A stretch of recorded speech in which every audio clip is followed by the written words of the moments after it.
Hello everyone, welcome back to another video. Today we're going to be doing a tutorial on how you can add effects, in this case specifically an aura effect, to your stop motions in After Effects. Sorry for the long wait from the last video, but I've had a lot of stuff come up and I've kind of lost some motivation, but now I'm back and I have a bunch of stuff planned for the future. But with that out of the way, let's get right into this. So we already have our stop motion footage imported in here. Once you already have it imported here in After Effects, the first step is that we're going to go down here and make sure our resolution is set to full, because what we're going to do is rotoscope him out so we can put an effect behind him, and in order for it to be of the highest quality we need to have it set to full. But before that, I'm just going to split the clips of all the different camera angle changes into their own separate layers, just so this moves a little bit easier. So in order to do that, just put the playhead over when you would split the clip, and you're going to click Control-Shift-D, and that will split the clip and add it to another layer. Alright, and once we're done with that, you're going to select the first clip that you want to rotoscope him out in, and you're just going to double click on it here in the timeline, which is going to open it in its own separate window. And once we have our clip in this separate layer window, we're going to go up here and select the Roto Brush tool. And we're just, it doesn't have to be perfect, but we're going to roughly select all of him. Just give it a kind of guideline to know about where he is, and we'll make it better later. You can see it already does a pretty good job, but there's some spots like his hip here where it doesn't get it. So you're just going to hold left click, drag over those, miss a little bit of his arm. If there's a spot like this that's selected but you don't want it to be selected, what you're going to want to do is hold the Alt key on Windows, and you can see it turns into a minus here, which that's going to remove. So I'm going to do that in both these sections, and fixes here right there. Once you have this tuned to your liking, you're going to go to the next frame. So to do that, you're going to click the page down key.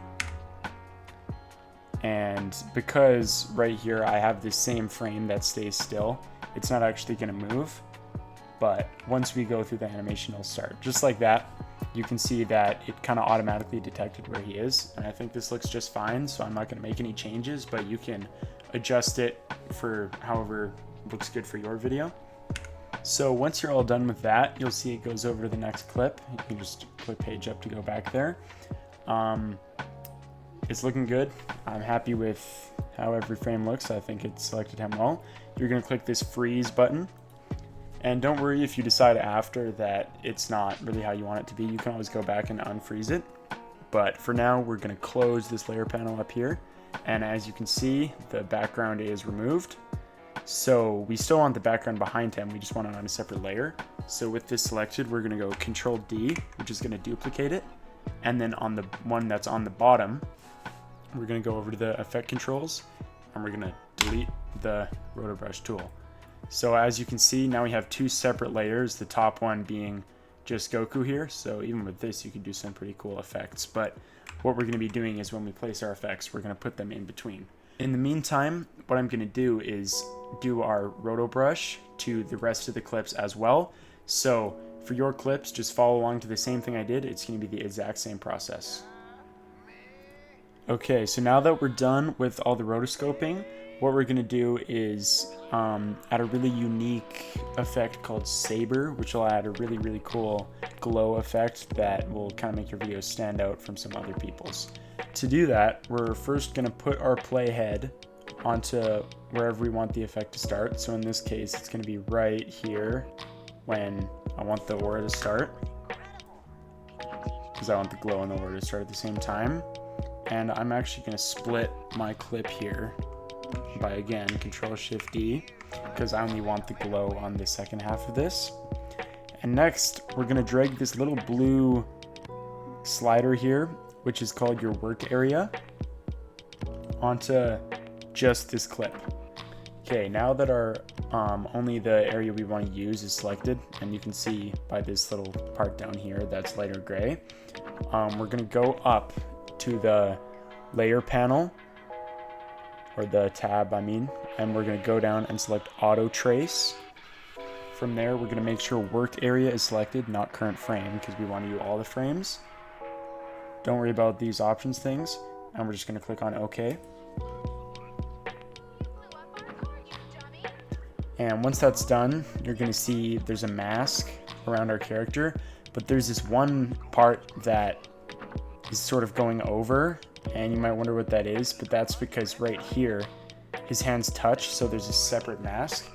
But we only need this mask for the after this frame. We don't need it for this beginning portion because he's already masked out. So you're going to click the arrow to open this clip's properties.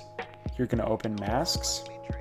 And then you can see mask 2 is this orange one that we don't really need up until this frame right here. So we're going to click U to open our keyframes.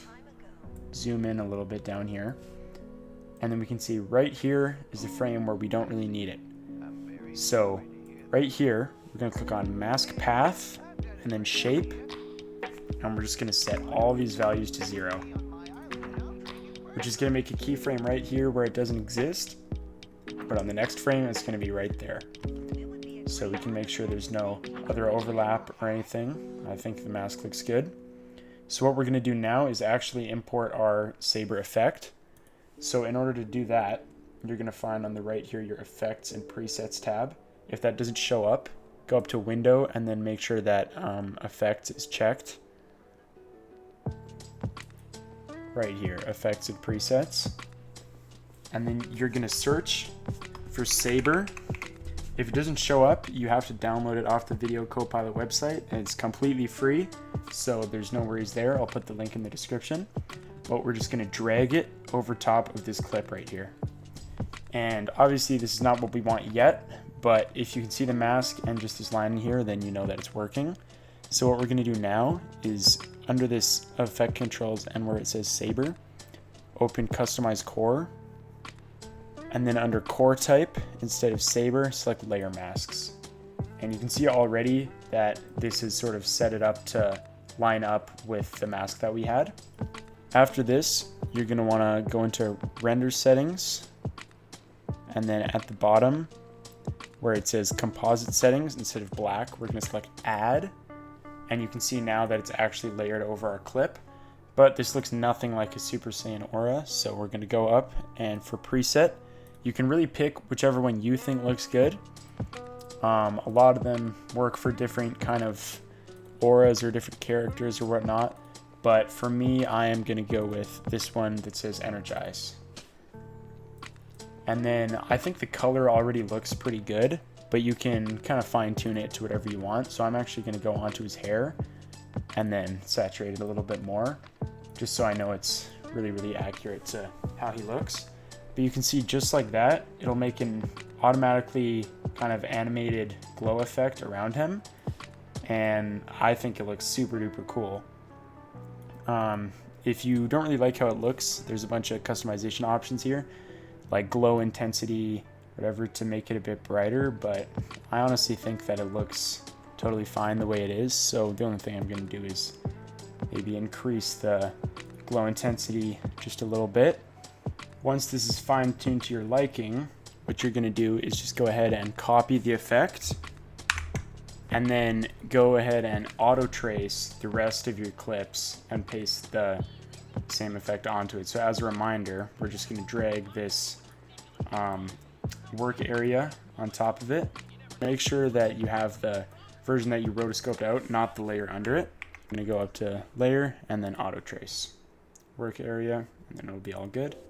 In this case, there's two masks again, but this one doesn't actually move, so we're just going to leave it as it is. We don't really need to delete the other one or anything.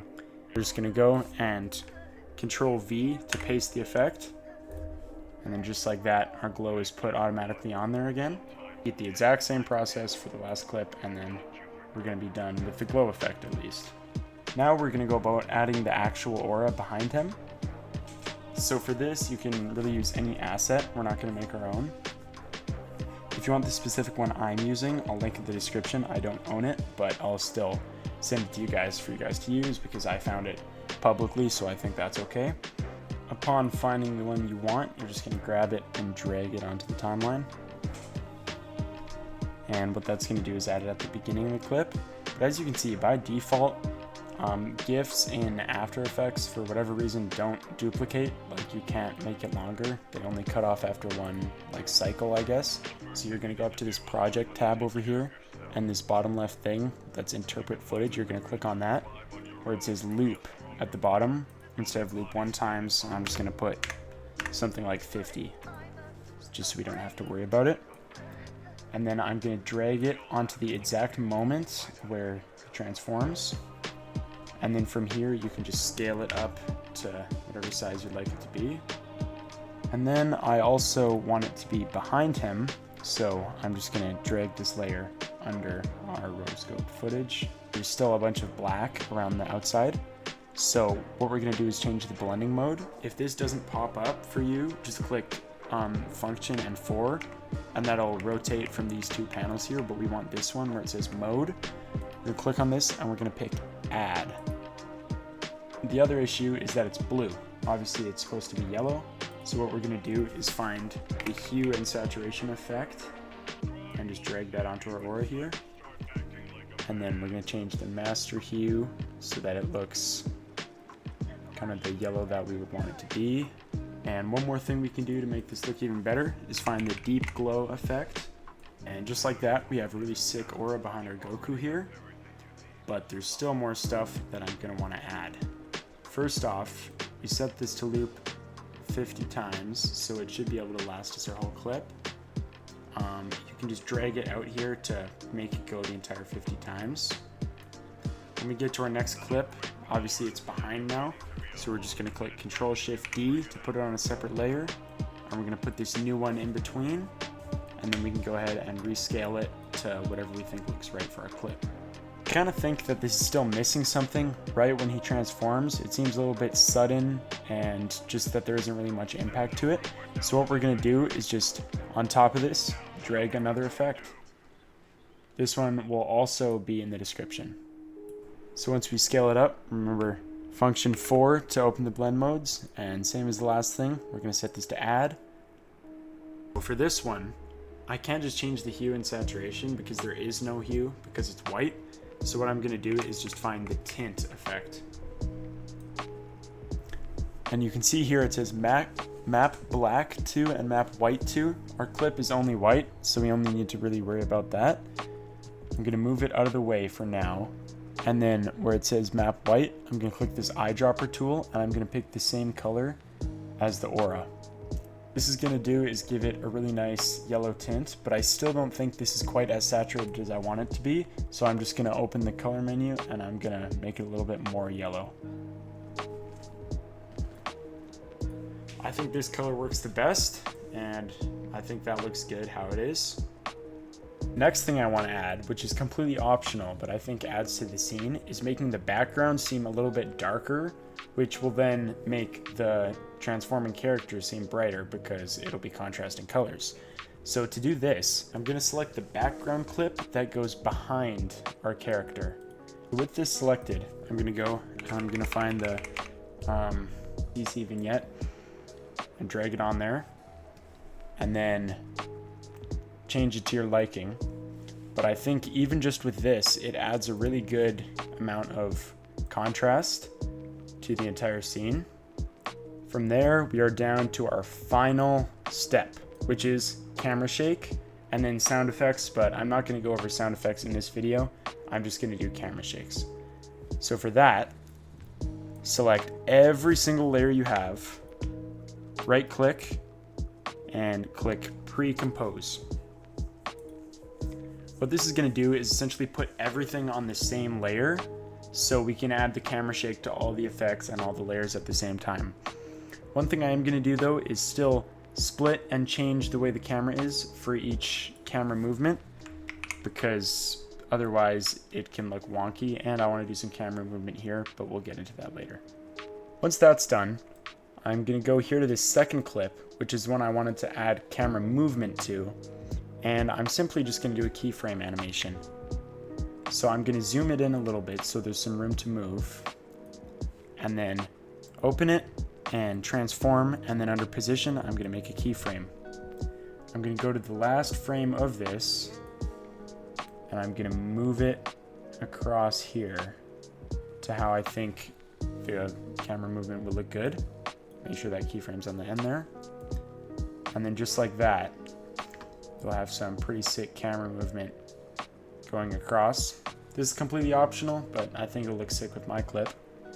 Now for the actual shake.